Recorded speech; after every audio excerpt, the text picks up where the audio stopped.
Umpisa na nga tayo ng 2024. Ayan si Sarah. Meron daw kinilig at nagpakilig. Sino nga ba? Si Diana Maki daw? Totoo ba? Bakit naman daw kikiligin si Sarah kay Diana Maki?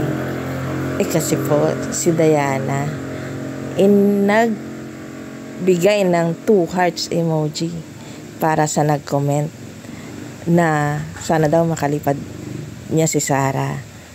So, ibig sabihin, magkakilala naman siguro sila, pero sa social media lang.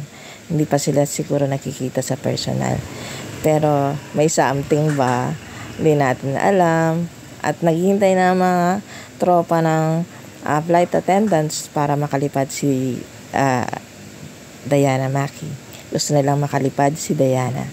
Excited sila. Kasi still ka-girl din pala si Diana. Just like Mami Sarah noong 2012. Ayan nga po ang comment na nagpakilig sa maraming maka-Sarah at maka-Diana. Pero, si Jobs, ano kaya ang kanyang nararamdaman dito? Selos kaya?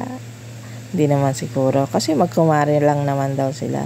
Pero, bakit parang mas kinilig daw si Sarah dito sa comment ni Sarge na mag-ingat siya, wag siya makaisip magmotor dahil pupuntahan siya at kukutusan. Totoo kaya yan? Hindi natin alam. Sige, alamin natin sa mga susunod na pakilig nila. Meron pang nangyaring bigayan daw ng bulaklak. Pero hindi natin alam kung sinong nagbigay.